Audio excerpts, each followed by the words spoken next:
Now starting. All attendees are in listen-only mode. Well, welcome everybody to our last webinar of 2014, and this is our third Wide World of Startups presentation event. We have three of our four investor panelists online, and one is unfortunately not hearing us correctly, but hopefully he will get sorted in a minute or two. And then we have five presenting companies today. We had six until about an hour ago, but one had to drop out at the last minute because of a conflict. But very much looking forward to the presentations today and another great webinar. So back with us for a second time is Paul Korus from Vancouver. Paul, if you wouldn't mind taking a minute and introducing yourself. Absolutely. Thanks, Bob. Great to be back. I work with several different startup companies and in the startup community here in Vancouver. Love it. Love working with entrepreneurs and founders and the enthusiasm.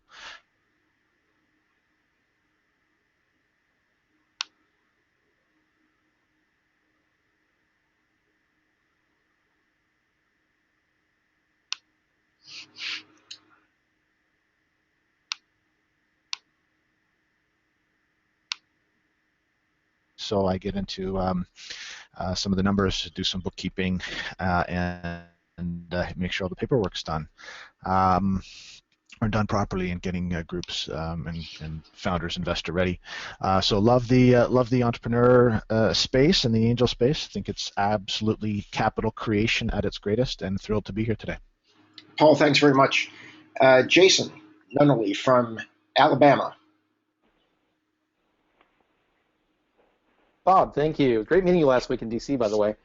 I am a process guy and am involved presently in a few startups. What I do is help startups, especially in the app development space, get their processes cleaned up, create iterations, create processes that make sense to investors, and help startups to ship on time. Okay, thank you very much. And I'm David. I've unmuted you. Can you hear me now? Right now I'm on the phone. Can you hear me as well? Yeah. Unfortunately, we were hearing your whole conversation with your wife, but you weren't hearing us. So if you want to just take a minute and introduce yourself, if you're able to. Okay. And that was our cleaning person, and maybe my daughter was in there a little bit as well, so hopefully okay now. Okay, so I'm a marketing guy first and foremost. Have been in digital media since the mid '90s, starting at Time Inc. and then involved in a range of startups, usually in an operating capacity, so president, COO. But I also have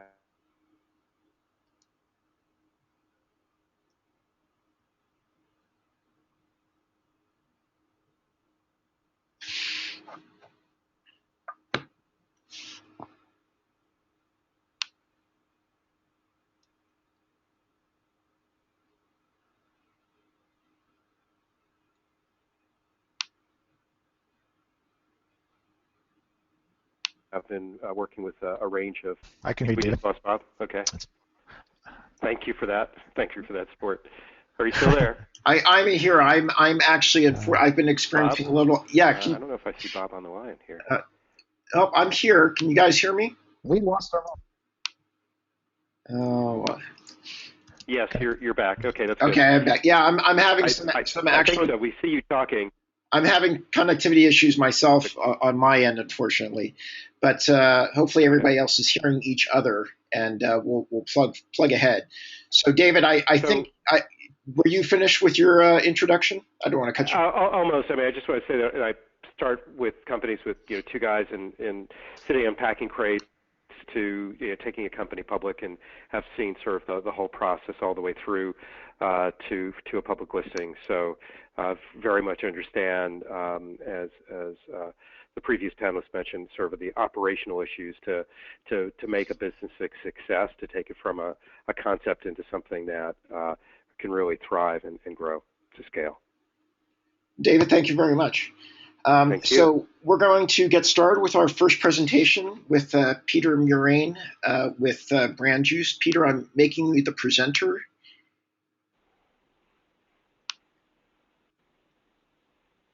Can everyone hear me? Yep, we can hear you great, and we can see your screen. Okay, excellent. Unfortunately, I can't see your screen. Shucks. So David, if dial back. Yeah, if you need to, dial back in. Okay, see you in a second. I'll just give David 1 second. How about that? Yeah, Do you want to keep? Do you want to stay on time? No, we can give him 1 minute. Okay. Hopefully my connectivity won't drop out.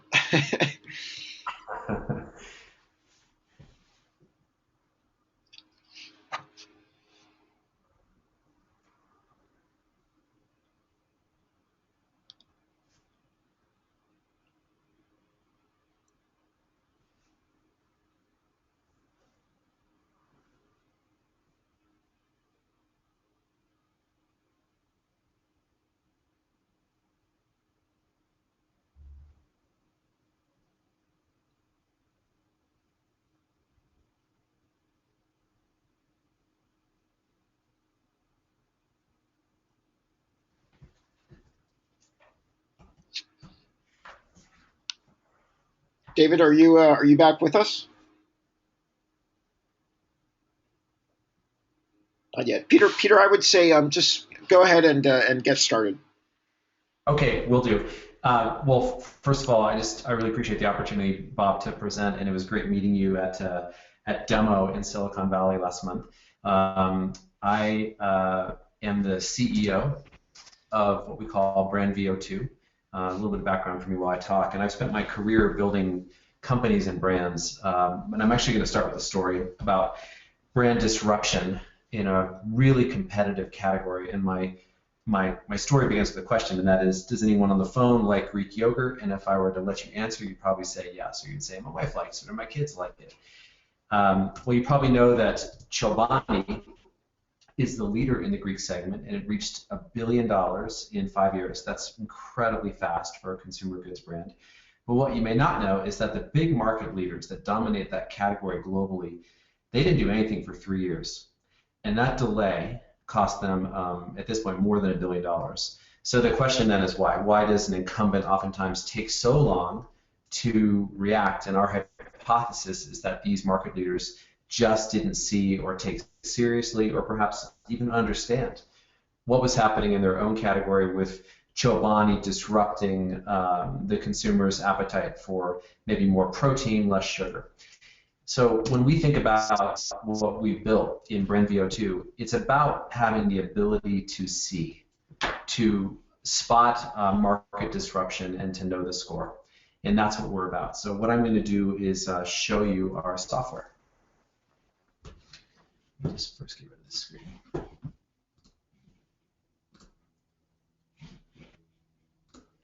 Okay. What you're looking at is the VO2 landscape for an upstart brand called Tessemae's. I'm going to turn some of these off real quick. Tessemae's is a salad dressing brand, and before I explain what these lines are and what they mean, I want to just back up for a second. So what we've done is to architect a very interesting social listening and e-commerce listening platform. And what it does is it takes millions of online conversations across places like Facebook, Twitter, Amazon.com, Walmart.com, and it aggregates it. And it structures the content along computational linguistics, brand attributes, and algorithms to produce a score. So the score is really critical because what we've proven, and I'll show you this in a second, is that we can quantify a brand's health today, and we can correlate it to its market share in the future, and the correlation is extremely high. So in our platform, you can change the time view if you want. You can go to a full 1 year. You can go to 90 days. You can turn brands on and off. These are all based on your subscriber preference.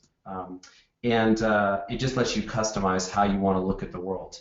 We also let you look at the individual brand performance dimensions that comprise the VO2 score. So in our model, we're working on 8 attributes, and you see the attributes in the upper left corner. They're attributes like relevancy, quality, value, differentiation, and for each attribute, we've actually built comprehensive linguistic frameworks. So we're listening for hundreds and hundreds and hundreds of words and phrases that have everything to do with each attribute. And you can see that a little brand like Tessemae's gets really high marks for quality and for trust. And to give some relevancy to this, we can look at Tessemae's versus a big competitor like Kraft. So Tessemae's is on the left. This brand's very small. It did $1 million in 2013. It'll do $25 million this year. And on the right, we have the behemoth Kraft. We can already see that Tessemae's is generating a lot more engagement, giving Kraft a run for its money in terms of consumers taking time to express positive word of mouth about that brand online. And to us, it's super impressive. We can do things like map brand rejector data. We can look at not just positive commentary, but people who are very upset at a brand and dig into why. So we can click into a spike, pull up actual verbatims, and an analyst can put an analyst comment in there. I'm not going to show you that today just for time. But more importantly, you can map the VO2 score against performance data. And the first thing I'll show you is how it maps against market share. So the same blue line is the VO2 score for Tessemae's. And the bar lines are weekly Nielsen data. And the Nielsen data is just uploaded through an API. So now you have kind of a single dashboard where you can look at your business performance, you can look at your word of mouth performance, you can log events into the portal. These icons are events that a user has put into the system, demarking something important like, let's say, a big press event, the launch of a new product, the launch of an ad campaign. So we're designing this to be a central clearinghouse for looking at brand performance. And what's very exciting is that we've started to do correlation work, and we've done this now with 2 categories. And the correlations are high, and they're about 4 weeks into the future at their highest. So we're showing about a 40% correlation for Tessemae's between its VO2 score right now and what its sales data will show in 4 weeks. For the other category, we got about 52% correlation between VO2 score today and market share in the future. Where we're going with this is predictive analytics, being able to, and this is still in beta, but make predictions on. Peter, sorry, just need to give you a 1-minute warning. That's great. So where we're going is being able to predict, is a business going to rise or fall? And I have to ask you to imagine, what would a hedge fund do with that kind of information? What would someone who works in M&A do with that kind of information? So that's just a brief synopsis of the technology. I know there's lots more we can talk about, but we don't have time. So just to close, you know, this concept is based on a fairly universal truth that humans like to compete, especially guys, but I've met a lot of competitive women in my life. And great competitors, they know the score, right? They hate getting blindsided. They did not like being disrupted. So we are designing our solution for those need states. And the applications are very broad, and you can ask questions about it, but we're looking at industries like entertainment, consumer products, technology, to let companies keep score, keep track of disruption. Finally, where we are commercialization, version 1.0 of our software is completed. We landed a Fortune 100 beta customer this fall for about a $50,000 engagement, and they've had a really good experience. Hopefully they'll become an enterprise customer, and that'll be worth anywhere from $300,000 to $500,000. And in our life cycle, we're raising some money. So we're raising some capital. It's our first round. We've self-funded it to date to do some sales, marketing, and software enhancement. So that's it. I appreciate the opportunity, and I guess now it's time for some questions. Peter, thank you. Great presentation. So David did get back online, and I think caught most of your presentation. So I'm going to open it up to David, Jason, and Paul, and whoever would like to go first. Well, I'll jump in. Peter, well done. It's Paul speaking. Peter, well done. I think it's a great space, and we've done some fantastic work sucking in all that analytics. Question: can you dig into a little bit of the business model? And you got one client at 50,000. How do you see that building out with multiple clients and the whole revenue stream? Yeah, what we want to be is, we think it's in the hundreds of millions, the revenue potential. I don't know if it's a billion-dollar company, but it's definitely in the hundreds of millions. It's a software as a service model. The average price point for a large company brand is about $50,000 per year. That's fairly digestible for companies that are going to use this to replace things like focus groups or survey research that tends to look backwards. So that's our model. We decided to stay out of the consulting space. So what we're going to build is an analyst marketplace around VO2 to let other people like agencies, consultancies, use our platform to provide value-added insights for their customers. Did I answer your question, Paul? Yeah, absolutely. That was great. Probably the only follow-up is is it one price point per company, or are you saying it per brand? So a P&G would get 10 licenses, or how do you how do you differentiate that, or have you thought about that? We have 3 tiers right now. We're assuming 3 tiers of pricing. One is large company brands. So like P&G is a great example. They're actually a prospect right now in our pipeline. Each brand maybe 50 grand. But that's a big sale for that company because they have 40 brands. For a mid-market company, we're thinking closer to 20 grand. And we also envision, not in year 1, but in year 2, doing a version of this for what we call branded individuals. So if you're a politician, or if you're an athlete, or you're an author, your personal brand is extremely important to you. We're thinking the price point for there might be $3,000 a year, somewhere in that neighborhood, for you to be able to keep score, to know what people are saying, and to really just be able to benchmark where you are against your competitive set. Okay, great. Thanks. I'll pass it over to my the other panelists. Okay. Jason and David? So to build on Paul's question, this is Jason. You can hear me, right? Yep. I can Go ahead. Fine. I'm curious about what the sales cycle is here. It could be one of the things you were saying is that this sort of replaces focus groups, which is backward-facing, but it's what people have been buying for years and years. So what's the process to get you not only in front of a client but to actually close the sale? Yeah, I think we have work to do on quantifying it exactly. It took us about 6 months to sell our first pilot to Clorox. It's a large consumer goods company. And we caught them, they're slow. That's a slow, cautious company. I'm thinking that we're looking at 6 to 9 months for the large company adoption cycles. I think for mid-market companies, it can be quicker than that. But I can't give you a definitive answer at this point. But I would think a traditional enterprise life cycle is reasonable. And who, just as a quick follow-up, who are you pitching? Is it research group, corporate research? Is it an individual brand manager? So how many layers do you have to, or hoops do you have to jump through to get a deal done? We think that the space is cluttered if you focus in on the social media marketers, even the CMOs to some degree. We would rather focus on the chief strategy officer, or what we call the brand owner. That might be the CEO. It could be a senior brand manager or a GM, because we're really keeping track of business issues for that prospect. We're not designed to be an outbound marketing platform. We're not trying to be a social media management tool. We are trying to be a strategy decision-making platform. So I think in terms of titles, yes, we're selling into heads of market research, CMOs, I think makes sense, M&A leaders for companies, business development people who are looking at maybe who to buy. We're more on the kind of, I think, the strategy side of the company than we are on the execution side of the company in terms of prospects. Thank you. Jason. And this is Jason. You got cut off. Go ahead. And to build on Paul, Paul had a question about your market, and what I'm curious, you may have this in your deck.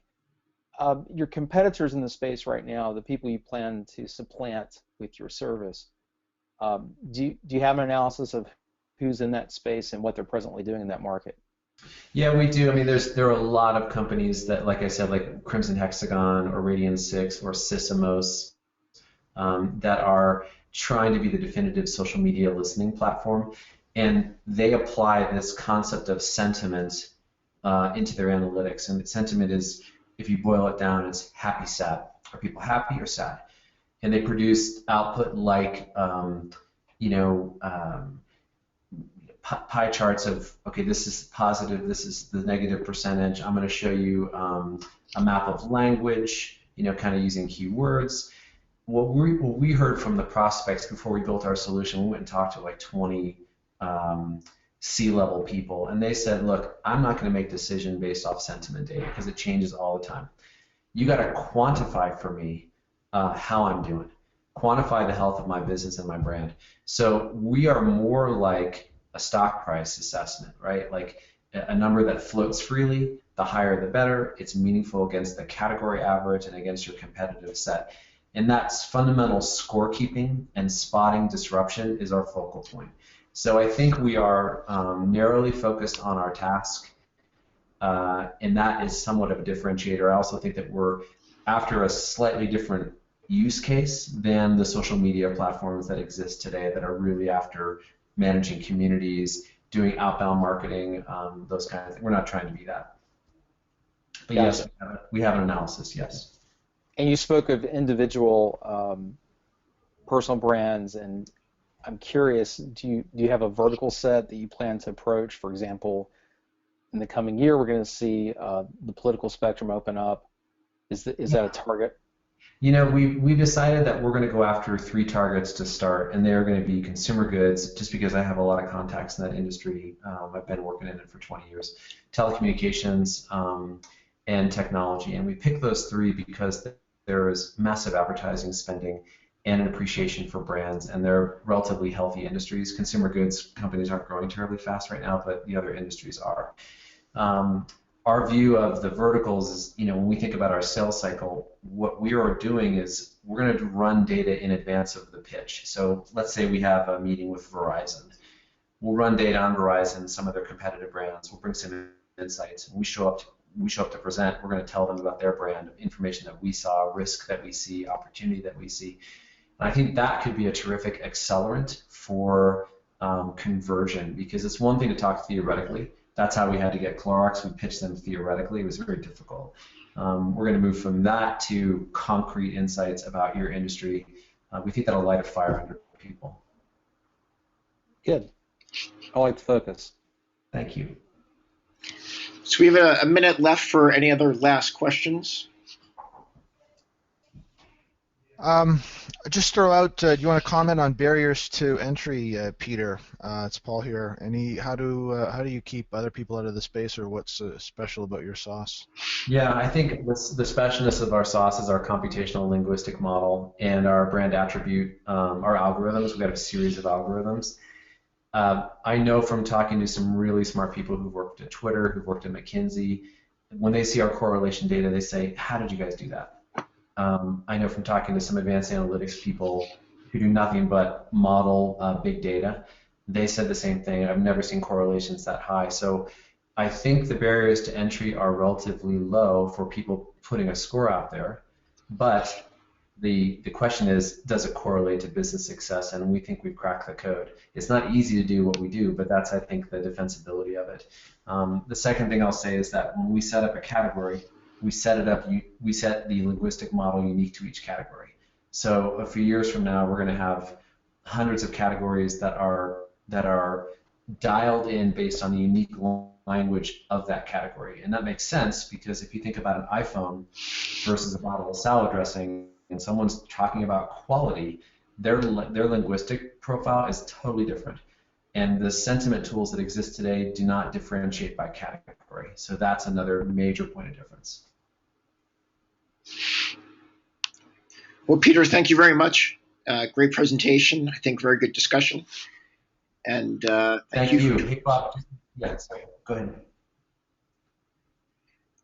So next we're going to go to Jimmy Donlin with ShopBeam. So Jimmy, I am making you the presenter, and you'll need to accept that.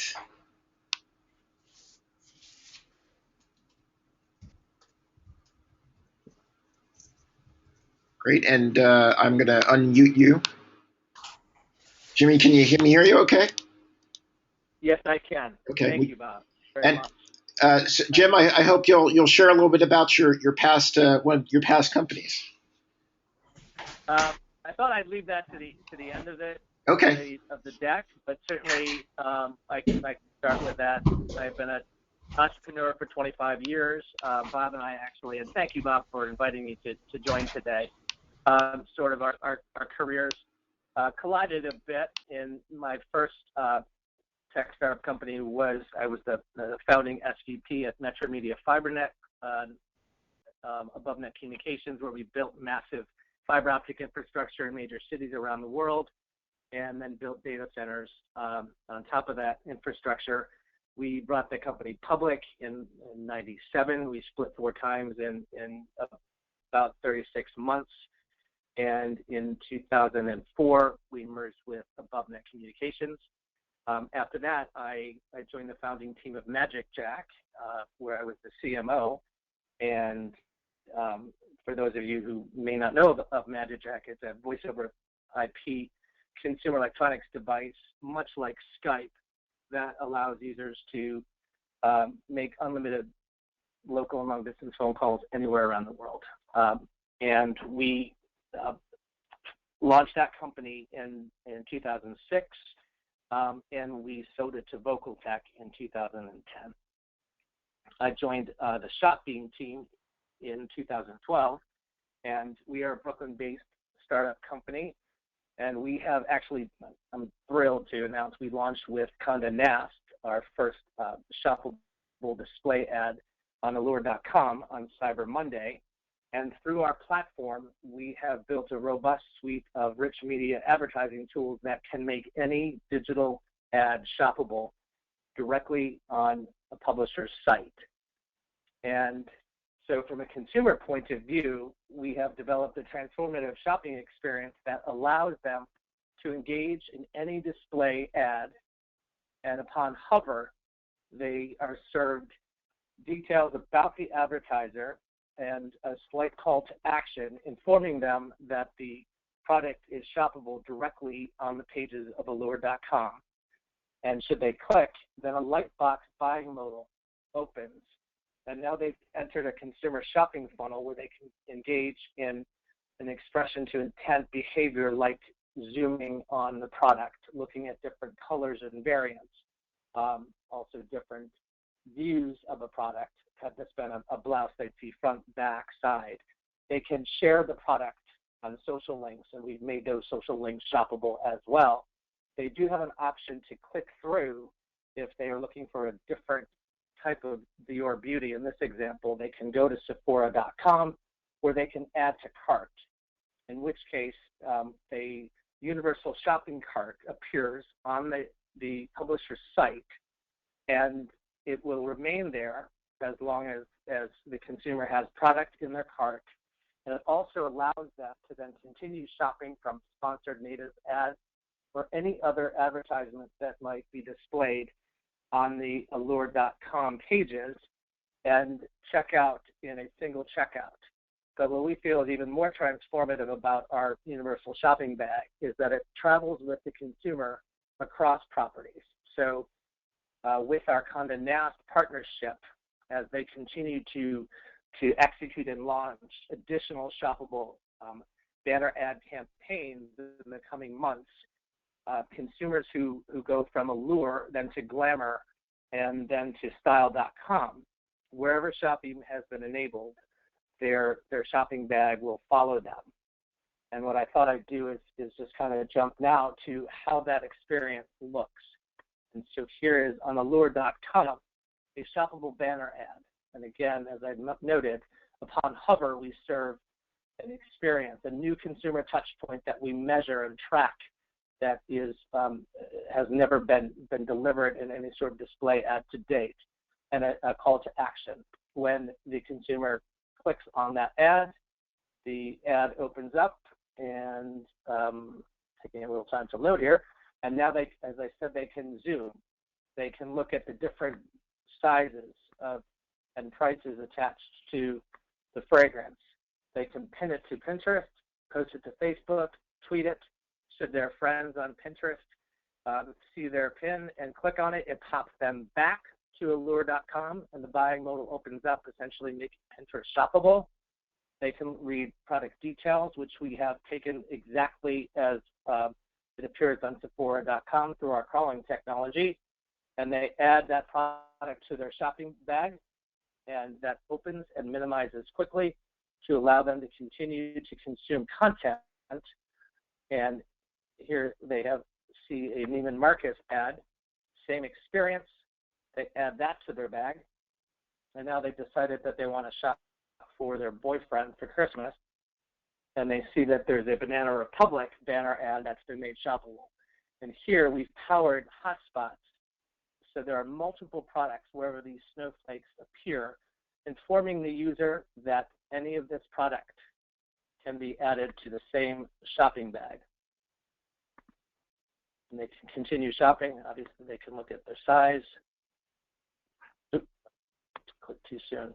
Add to bag. And then once they're ready to check out, we serve them a order summary of the product that's contained in their cart, and it indicates the product from Sephora, Neiman Marcus, from several different advertisers, and Banana Republic as well. So Jim, I'll need to give you a 1 minute. Okay. So the orders are automatically injected to the advertiser's shopping cart. They're the merchant of record. They do the drop ship fulfillment to the consumer. We have captured a robust suite of analytics and metrics as it relates to every consumer touch point attached to the experience.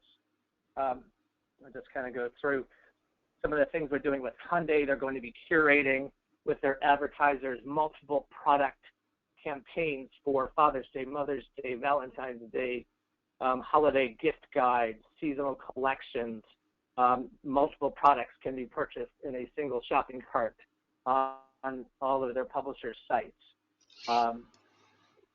Also, again, some of the value proposition of our shareholders from advertisers' point of view, it's powerful brand placement that's been curated by them, so it's brand right and elevates their brand impressions and drives higher conversions than traditional affiliate click-through, which studies indicated less than 1% of the affiliate click-through traffic converts to a sale.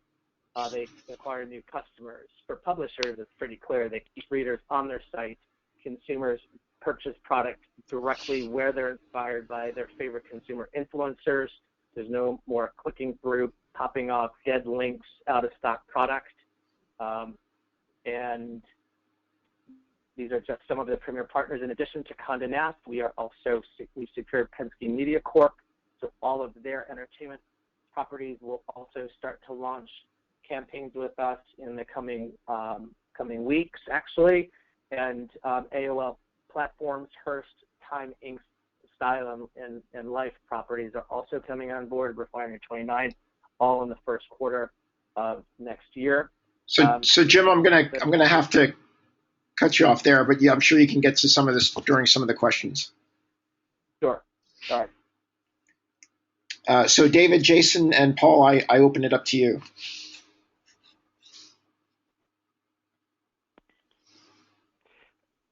I can jump in here, Bob, if it's okay.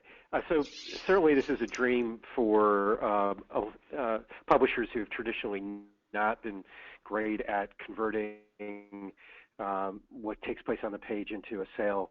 Have you looked at what happens if they abandon the shopping cart? I mean, typically that's anywhere between 70 and 75%. Is there a way of going sort of beyond the publisher site to continue to remarket to people? Because you know, as I said, I think publishers have had a pretty tough time seeing sales coming off of a content page.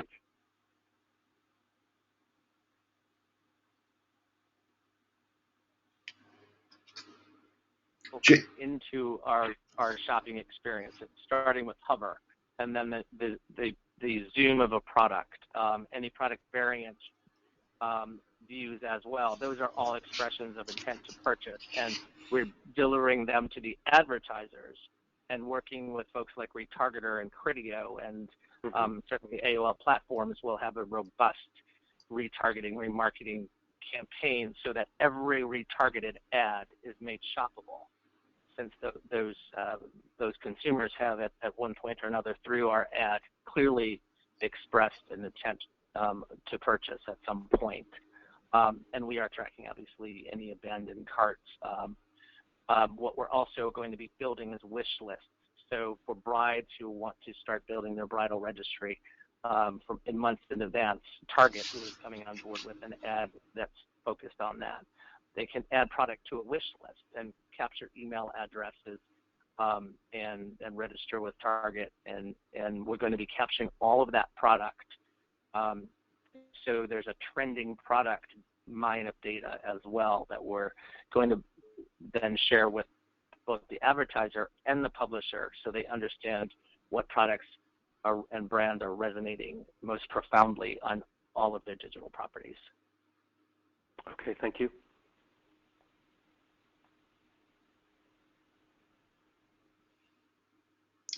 Jason and Paul?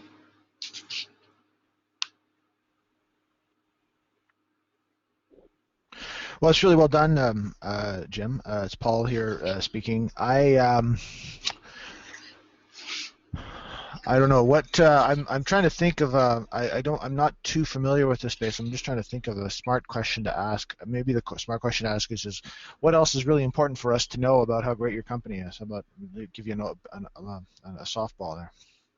Okay. Well, I think we have assembled a pretty strong bench of executives who have, each of us bring a different set of skills as entrepreneurs. Our CEO and my co-founder was a fashion entrepreneur. He built a pair of manufacturing businesses for Zara, H&M, and Topshop, and he and I, together with Boris Friedman, really have been funding this business.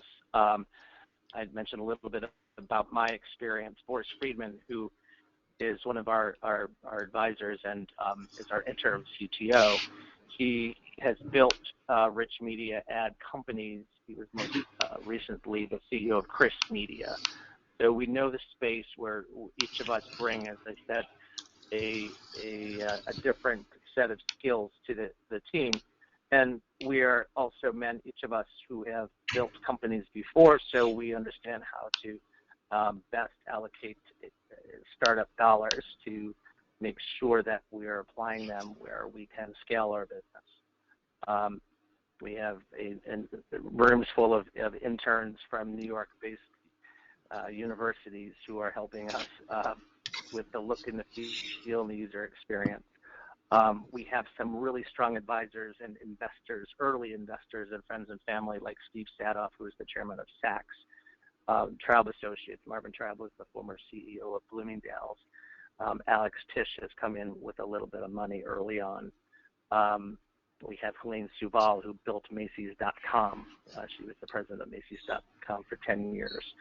Heidi Messer, who founded Linkshare, is a family and an equity member of our founding team. So we brought some really smart money in early in our early seed angel round, and we're now in need of additional capital between $300,000 and $500,000 to build our development team. We need software developers. We currently outsource most of the development in Vietnam and in Argentina, but we have enormous opportunity to build campaigns with Condé and Hearst and AOL primarily, those three, where I project if we can build some of the functionality into the unit that each of them have expressed as important to them.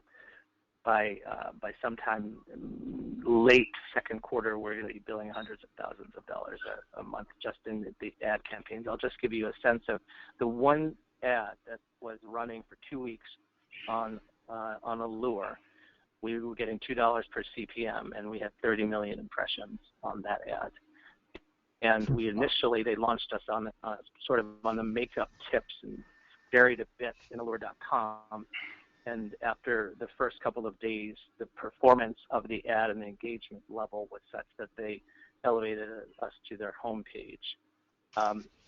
Fortunately, believe it or not, the 2-week sort of test trial expired today, and they have other advertisers slotted for the balance of the holiday season. But we will be running a 2-month campaign with P&G, Prestige, fragrances starting again, hopefully within the next couple of days, and then a host of ads with other publishers. Jim, And, just with that test ad, were they processing transactions?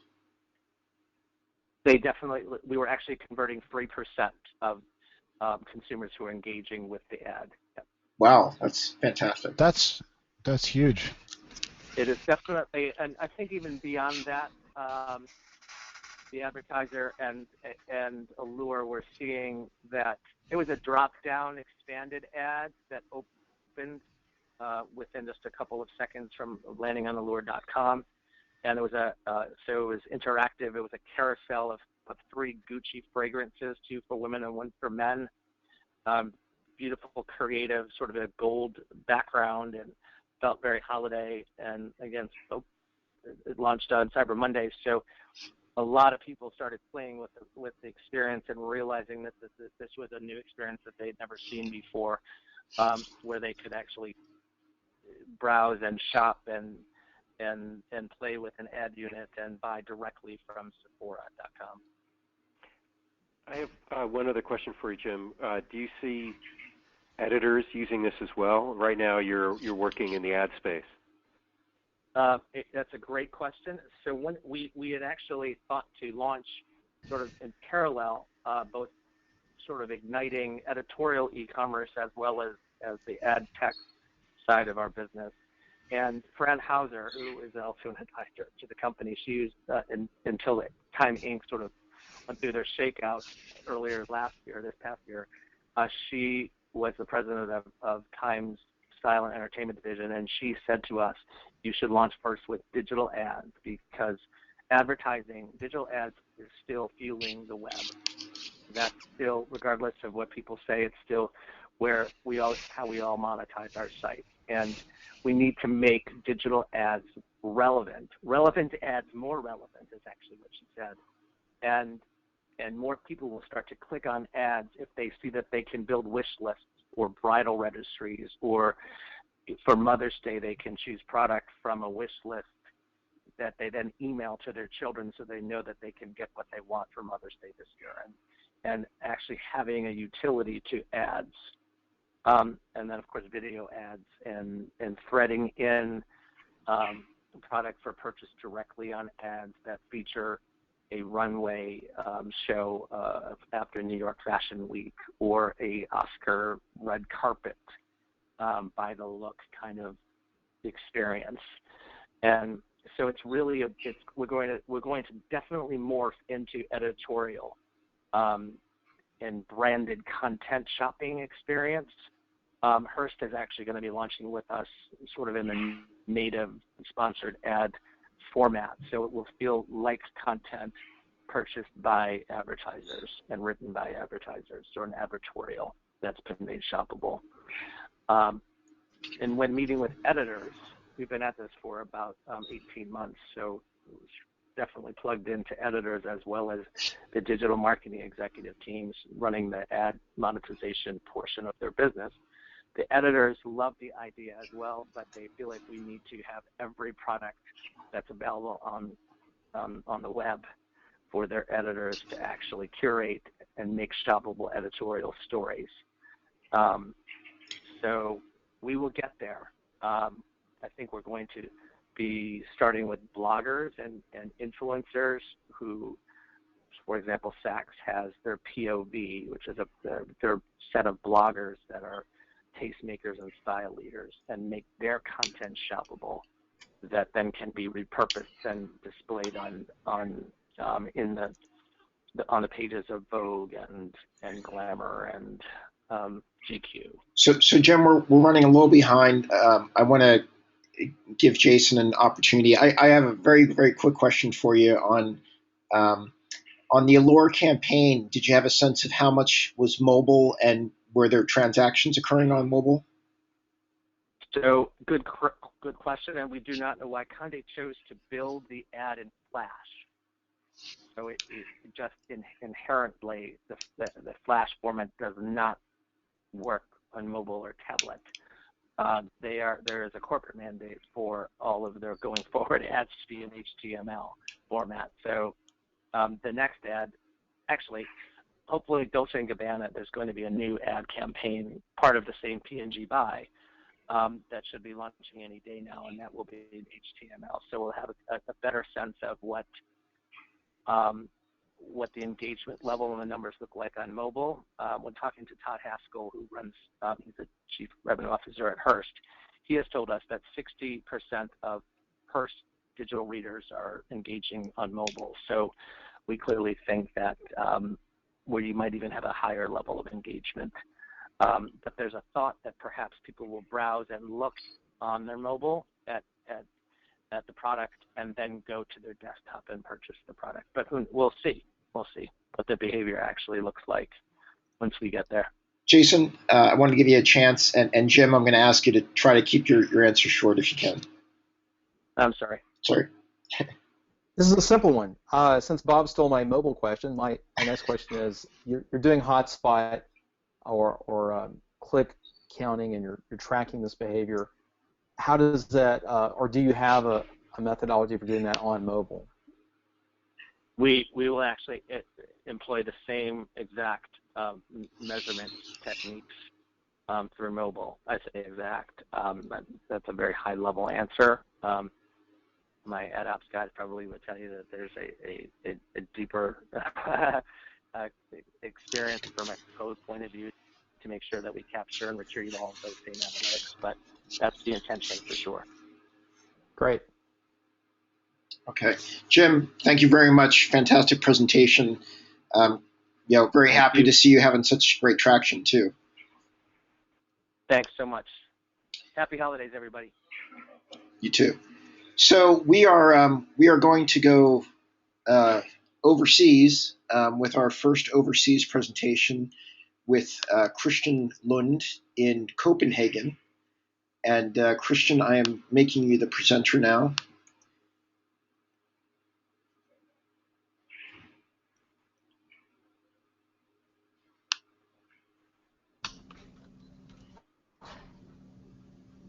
Right. Do you hear me? Yeah, you're good to go.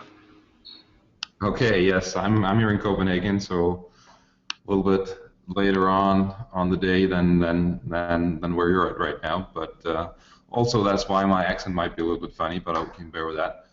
Yeah, I'm representing Templafy, and we're basically, as it says here, the new no-brainer in template management.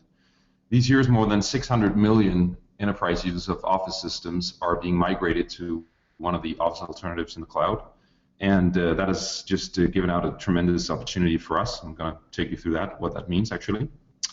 So template management in itself, it's really about making sure that every single user in a company is working in on-brand, legally compliant, and personalized business documents at all times.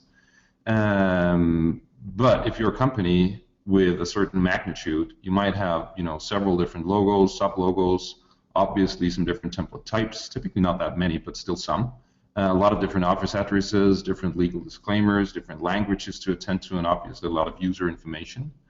And that just adds up to thousands, perhaps even millions of unique individualized templates for presentations, documents, quotes, all sorts of stuff, spreadsheets, and so on. And also introduces a tremendous hassle for the people responsible for the brand and the company data. So really, it's been like this since the beginning of Microsoft Office, and we've been in this space for more than 10 years, so it's also been our business. But in recent years, two new trends, technology trends, have emerged that really add to the complexity of template management. So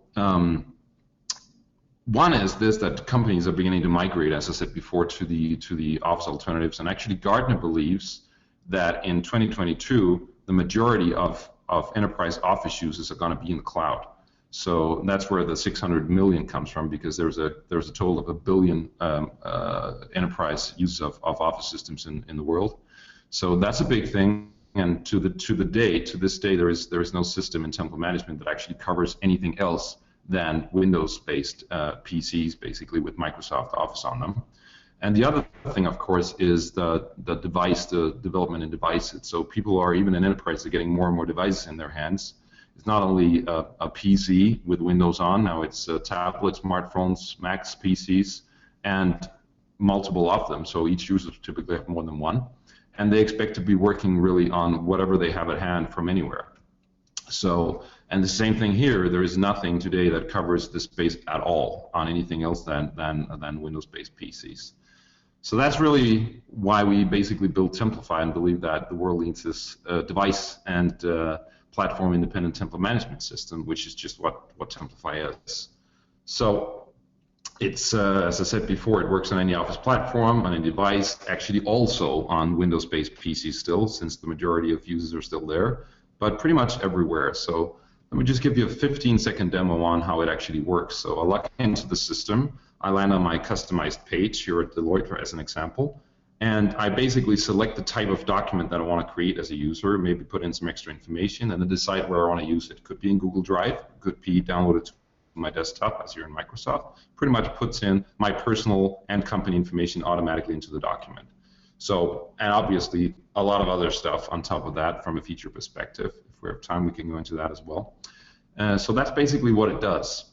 Now, Google and Microsoft are very aware that there is currently nothing that really solves these problems on their cloud services, because they've been collaborating. Sorry, they've been really competing on collaboration for the past 5 years. Google being much ahead, and Microsoft picking up lately, being pretty good at that. But the whole area around compliance and brand compliance, but also legal compliance, it's really not been their table.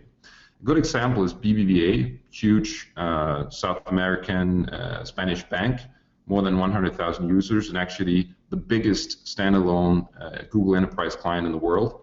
They recently migrated all of their users from Microsoft Office, just cut off all of their Microsoft Office licenses and sent them to Google Drive, and instantly left all of their users in a situation where they were not able to build documents that were on brand and compliant. So that's basically why they contacted us and why we contacted Google, and that's why also we're helping Google Enterprise solving this problem at their customer sites. So, and other customer cases as well, we can get back to that definitely also. So the market that we're approaching is really very, very huge. It's a very generic thing. It's not something that works well alone in Copenhagen. It's pretty much all over the world.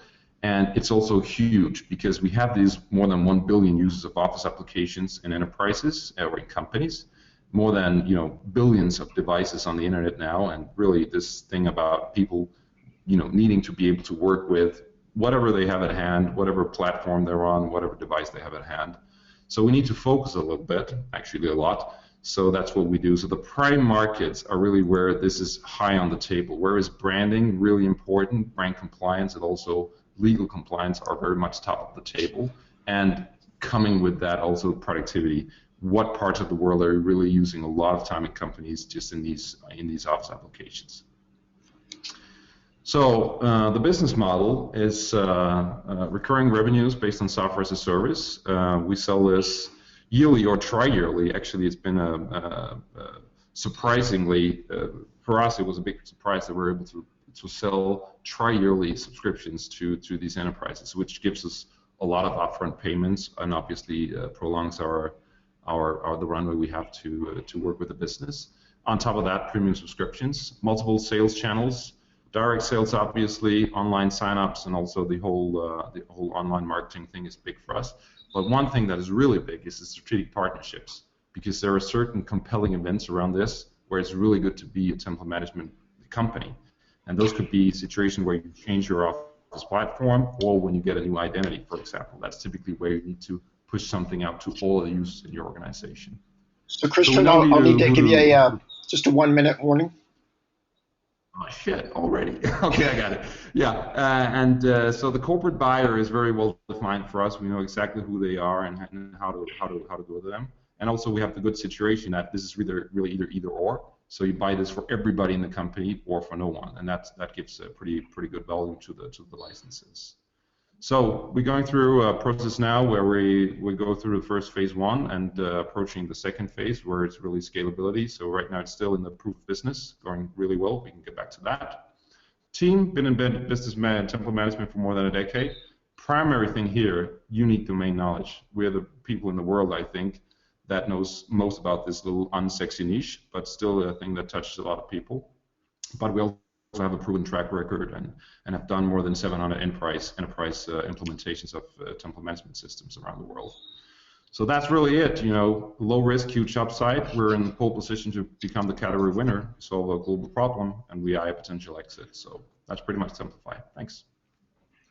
Christian, thanks very much. And I know the 5 minutes seemed to go fast, but I actually gave you till about 7 or 8 before I gave you that warning. So I've been very, very loose with the times today. But great presentation. So we're going to open it up to questions now. And David, Jason, and Paul.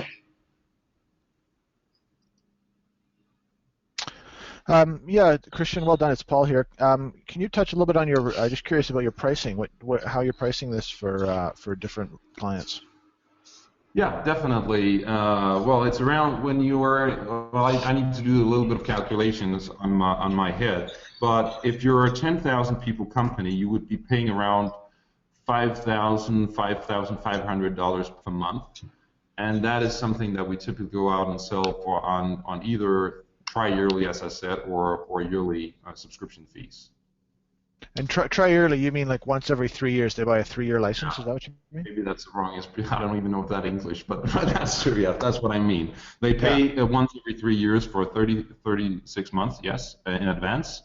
And one thing that we brought into this, knowing, as I said, we've been around this for 10 years, so we've done a lot of things in a different technology as a team. And we see a tremendous stickiness in this, because once you put your 10,000 users on this and they get used to using this, you have all your data control platform that controls this. It's really not too easy to turn away. Clearly, yeah, absolutely. Okay.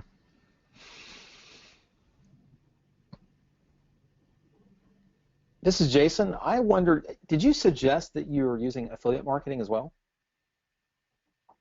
Excuse me, could you repeat that? Was it just cut off the line there for a second? Yeah. Did you suggest you were using affiliate marketing? Yeah, what I suggested was affiliate marketing was that I think the partners that we team up with. One example is the design agencies, for example, because they go out and meet these clients, these enterprise clients, when they do their new identities. And it's a good space for us to be in, because we know that just coming right after what they do, they need to do something around this space. So we team up with those guys, and they work as referrals for us. So that's one of the channels we use for getting shortening down the sales cycle. Yes. Thank you. Answers my question.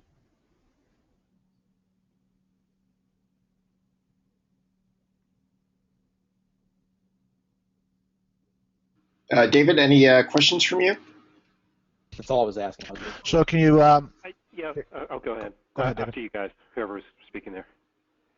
No, David, you go ahead. It's Paul. I have one quick question. You refer a couple of times to legal compliance. What's the reference there? I only heard half of that. I'm sorry. Could you repeat that, please? Yes. During the presentation, there were a number of instances of saying that this would allow a client to be legally compliant. Is it because they have their logo on there, or what else is going on that makes this maybe reach beyond a design shop or a marketing guy who wants to do this? Bring this in. Right. One example is Deloitte again. Actually, we could take that out because they have a lot of disclaimers in the stuff they do, and they want to control that. And these things reside in the documents that are created by the users. And one example is what typically happens is that a user creates a document, saves it on his or her desktop, and then perhaps 3 months later they need to do something similar. Instead of starting from scratch again, they reload whatever they have on their desktop. And you don't really have a connection anymore between what was created then and what's actually valid now. So that disclaimer might have been updated meanwhile. So what we do as an example is that we keep an eye on the things that are owned by the company. So when you reload that document or presentation, if there is a new disclaimer, it would just prompt the user and say, you're working in an invalid document, click here to update. And then it just automatically updates with whatever is the newest. Got it. And is there an upsell from here? This sounds like this is sort of like the ground floor with a lot of different companies. What's the next stage for the business? Or you might be perfectly happy working right within this space. No. Actually, not. We're really the next stage is really to go out and get everybody. As I said, it's a new as a no-brainer in template management. So it's really about migrating pretty much every company. We're just starting from the top, so the ones we're onboarding right now are only really high-level enterprises, like, for example, Deloitte as an example, or BBVA, as I said before, those kind of magnitude, Siemens, so really large enterprises, because we need to use the same amount of time at the moment to onboard the onboard companies, so we might as well go with the big ones. Okay, thank you. Paul, did you have another question? Yep. Yeah, just wondering, Christian, what about your what's your limiting factor right now in your growth? I mean, what do you need to grow or grow faster right now? I think the biggest limitation we have is that we need to do a lot of education on the market, because template management is really not, it's not like CRM. There is a lot of people understand the problem almost instantly when we show them the product and so on, and they're sort of intrigued because they didn't know that there was this, this could be solved, but they don't know it as a concept, and that really that's a problem, because when we go to the online marketing, for example, and take them in on Google AdWords as an example, we need to find them. They're searching for different things, and we need to take them in from there. They might be searching for PowerPoint template, and we know they need a template management system. So there's really a lot of education going on for us to just get people to understand that there's actually a way to solve this in a very, very simple and easy way that is fast to onboard and simple to manage and all that. So would your entry, and cut me off here, Bob, if I'm going over time, but would your entry then be a compliance officer or on the legal side into a company? One compliance officer is one, but the typically is the brand manager or the communication manager. Out of those 700 enterprise implementations that we've done over the years, I would say that 80% of them comes from there. But what we're seeing now is that also the CIOs are coming in, because it's also this shift from the desktop-based platform to the cloud platform. And when it's that shift, it's more the CIO. So there are two different use cases, really. Either it's sort of the brand compliance sort of communication part or branding part, or it's the technical part that runs it. All right, thanks, Christian. Okay.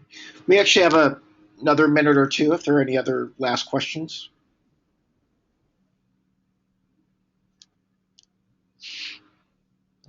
Christian? Well, if we've got some more time, I'll throw out one more here. What about integrating with, what's the status of integration with Google Drive and, Office 365 online Office? Yeah, or something. Yeah. I mean, there's got to be some sort of partnership that you can do there. I mean, what's the status of the relationship there? Why would people buy you now? We're not even what we're doing with Google and also with Microsoft is helping them. They're really we're sort of an enabler. Microsoft really wants people to not only buy the Office 365 licenses, they also want to use Office. They want them to use Office Online, because that's the next big. Who's going to win that space, basically? But the enterprises are not going to do it before they have something that controls this whole space around compliance and with the brand and also with legal. So we're helping them enabling that. But doing that, we do a lot of integration, because that's sort of part of the enterprise grade. We need to make sure that we have single sign-on, that it runs seamlessly within SharePoint, within Office Online, OneDrive, within Google Drive. All of these things are major issues, because we need to comply with that to be an enterprise company. But that's also what keeps others out. So the technology in itself is quite complex, but going into that space, going through compliance process with companies like Deloitte or Siemens, for example, it requires some stuff there to go through that as a cloud company. Yes. So, Christian, would a strategic investment from Microsoft Ventures or Google Ventures make sense for you? Yeah, definitely. We think the most the one that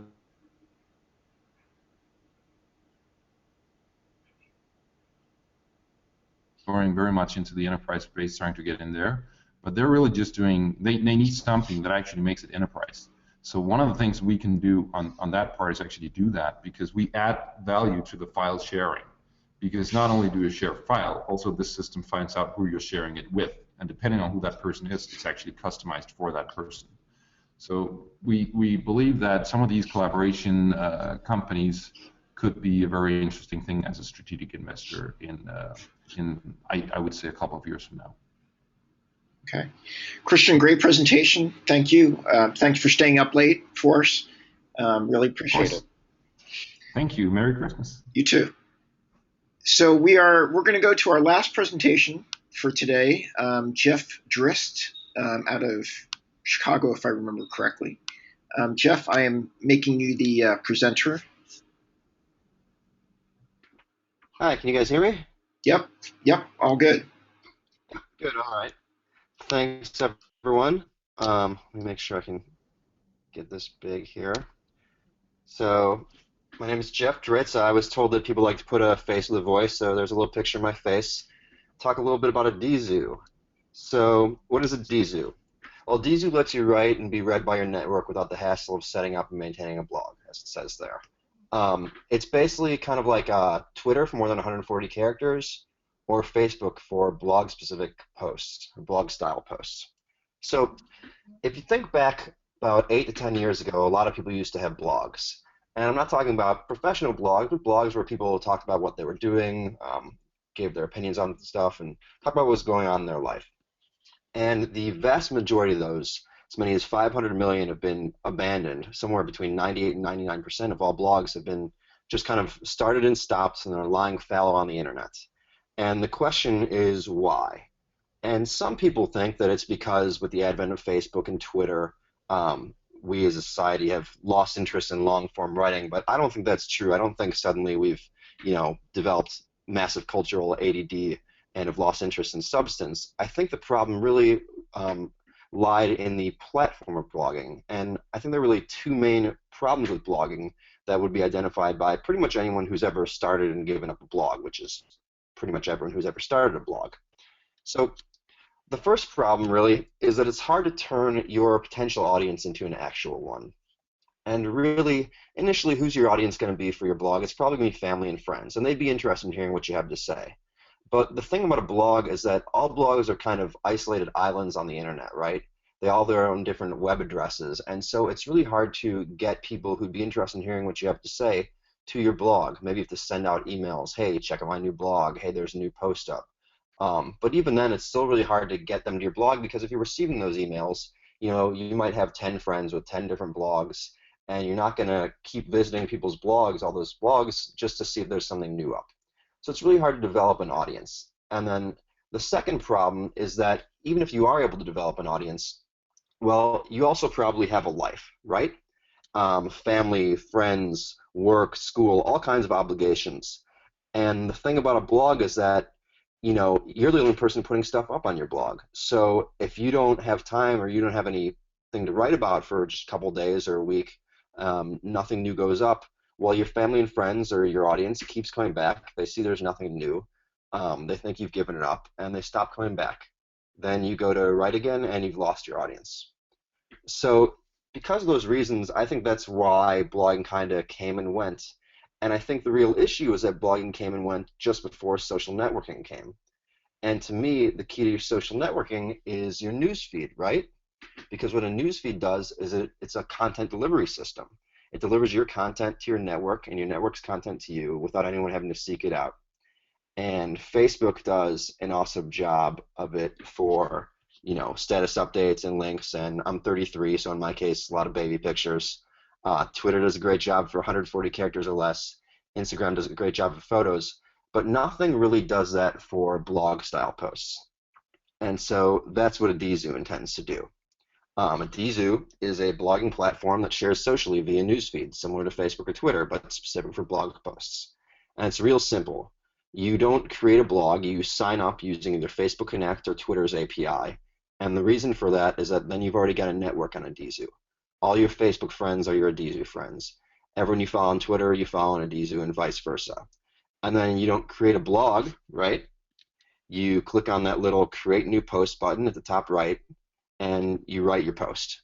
and you type in your post. You can add photos. You can tag people in posts the same way you might tag someone in a photo on Facebook. You can add hashtags, and then you publish your post. And when you do, your post show up in your friends' news feeds for them to read and comment. And they can click on it, see the entirety of the post, and review it. And that's it. It's really a simple product. It's meant to solve the problems that people found in launching and giving up their blogs. That's about it for the concept. I could go into revenue sources and that sort of stuff, but I think I would go beyond my 5 minutes. So maybe I'd better leave that for questions.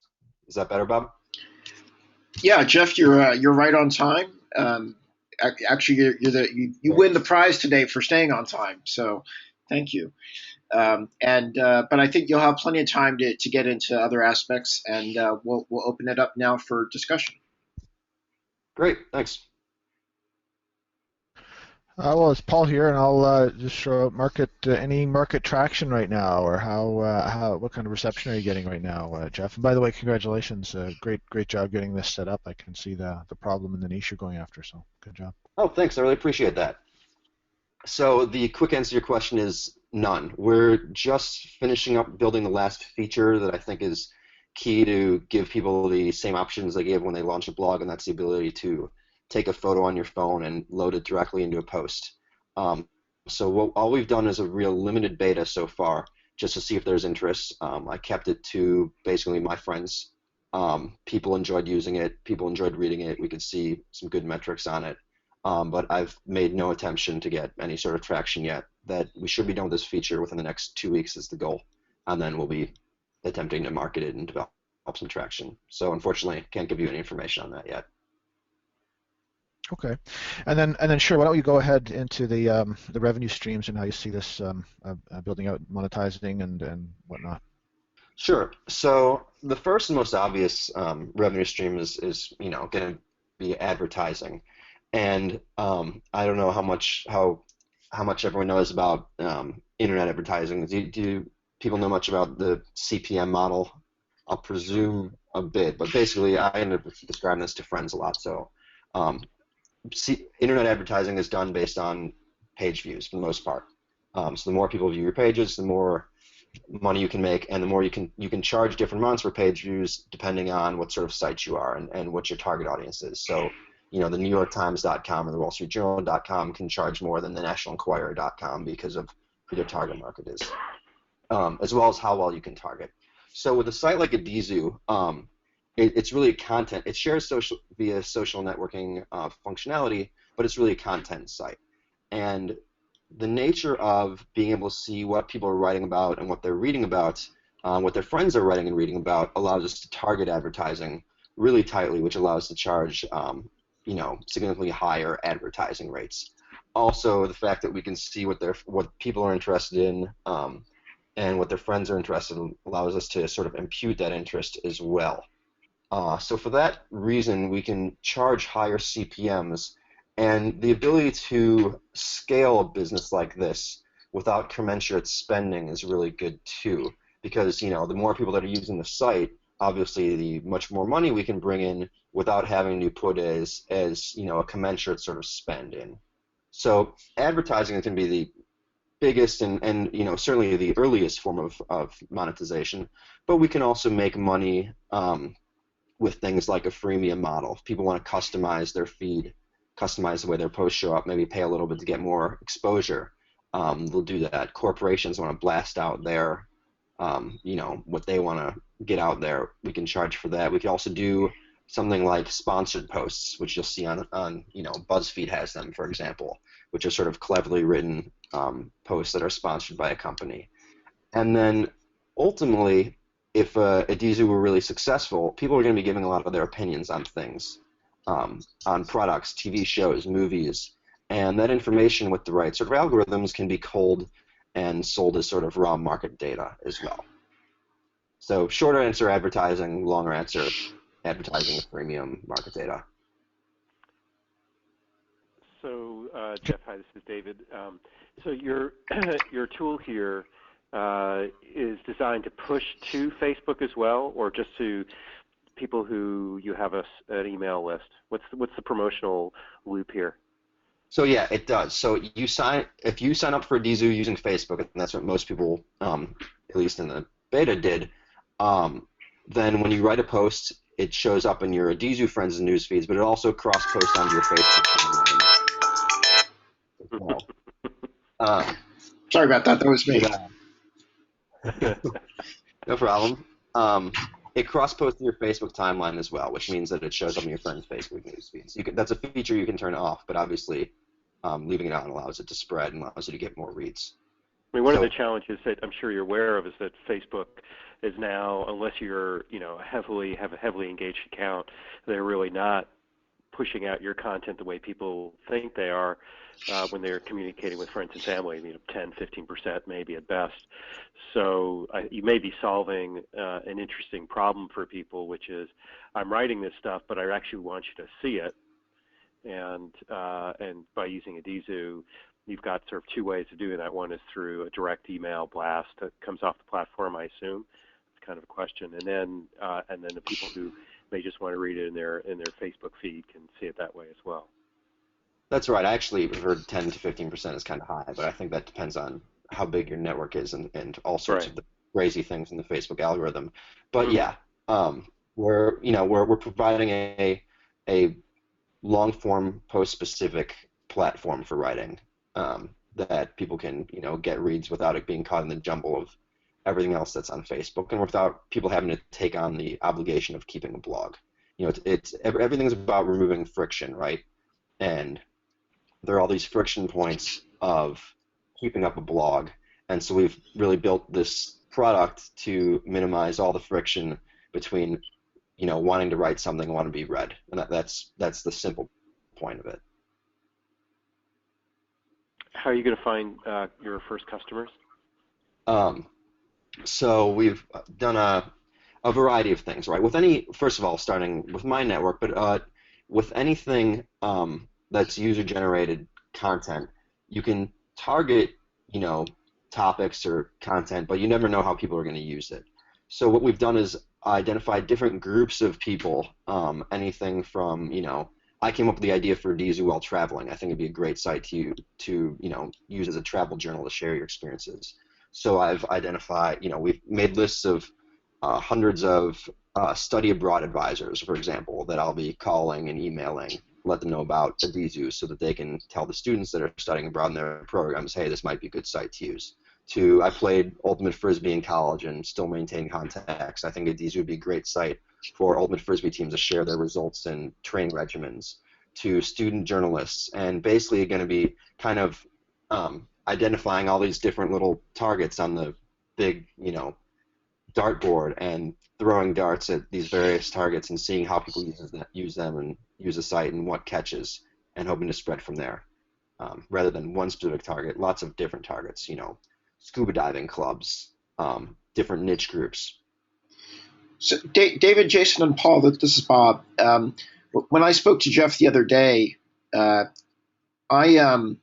personally thought the look and the feel of the site were very high quality.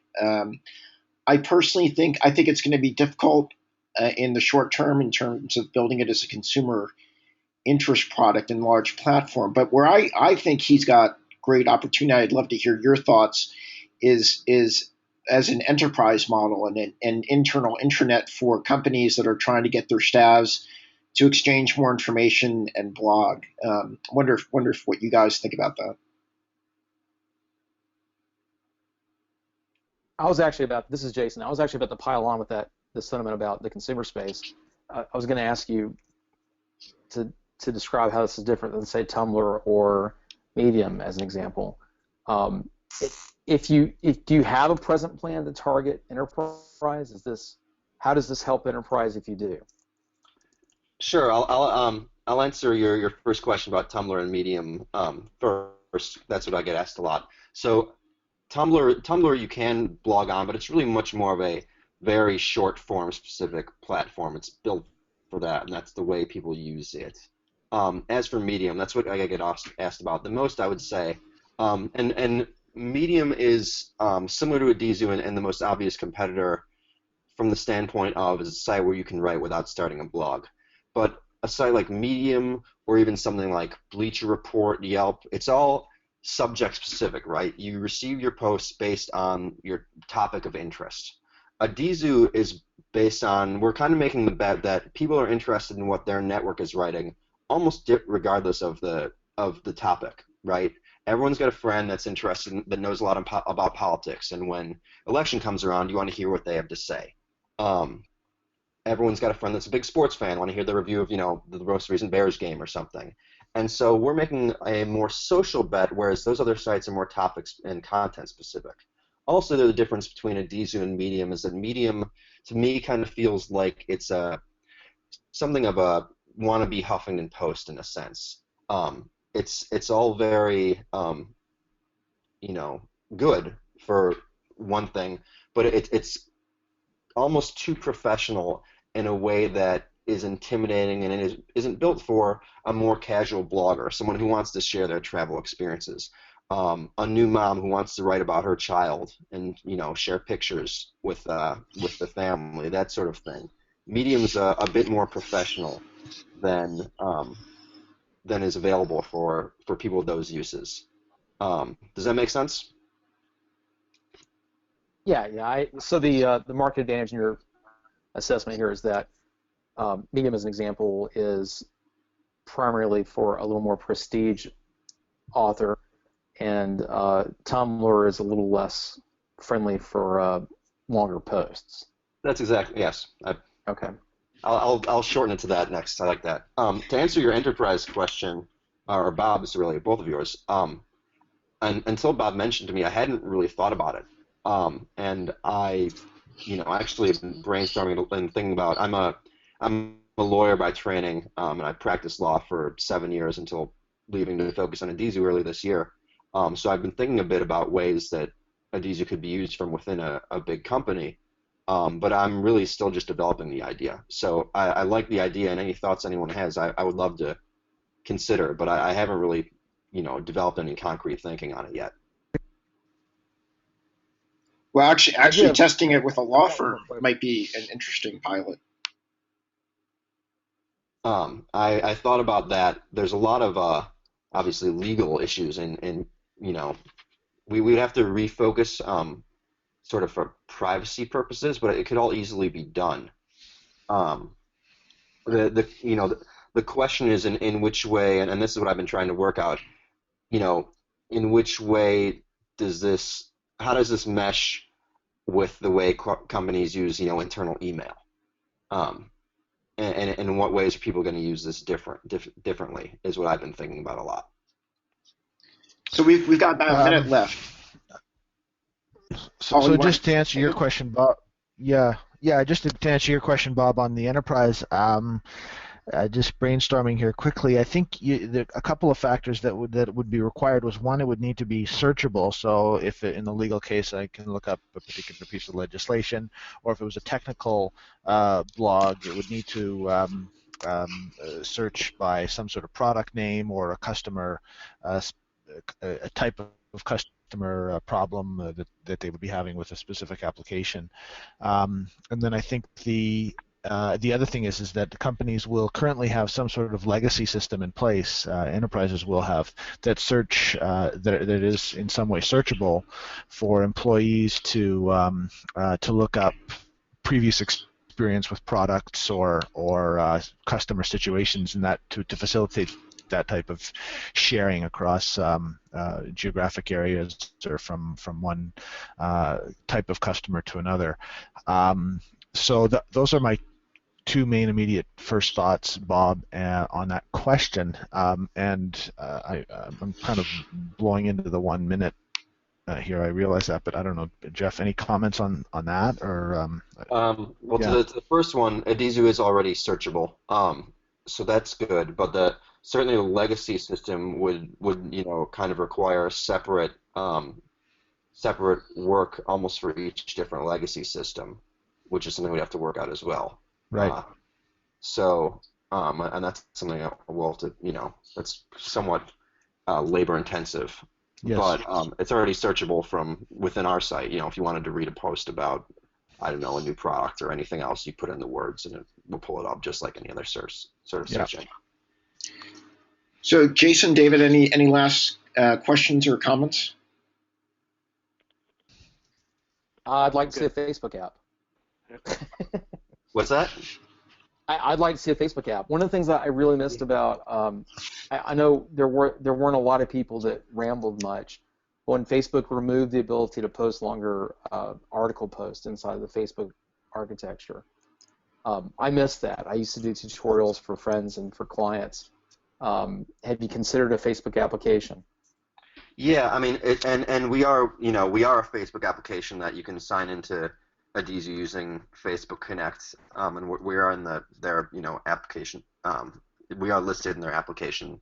I presume you're meaning as a more within Facebook application, and that's just not that kind of came in and went a bit a few years ago, but it does to an extent it does have the feel of that. Facebook did used to allow posts, and they pretty much disabled it. And people ask me from time to time, how is this different from Facebook, or can you do this in Facebook? But Facebook, as you can tell, isn't really built for long-form writing. Whenever anyone tries to post something long-form on Facebook, you just kind of glaze over it. Any business knows what they do well, and I'm sure Facebook determined that this isn't for them. We're certainly not in competition with Facebook. Yeah, I see. As a user, I'd like to see something, the simplified blog. I'd love to see that. I know you presently integrate with Facebook, and I see that you use a Facebook app, OAuth, to get a user account on your system. But I would actually like to see an integration of a blog system that posted to my friends or through my Facebook page as a Facebook application inside the system, inside of the Facebook architecture. Interesting, and that obviously changed our revenue stance a bit, but it's not a bad idea at all. Okay.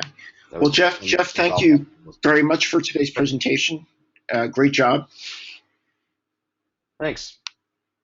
And that is going to finish us up today for the presentations. Showing back my screen. And so Paul, Jason, and David, if you can join me as soon as we exit on the phone call to discuss the presentations, and we'll choose a winner, and we'll announce that through email. But thank you all everyone for joining us, and especially to Peter Murrain, Jimmy Donlin, Christian Lund, and Jeff Dritz today for presenting on their companies Brandjuice, Shopbeam, Templafy, and Adizu. And have a wonderful Christmas and New Year. And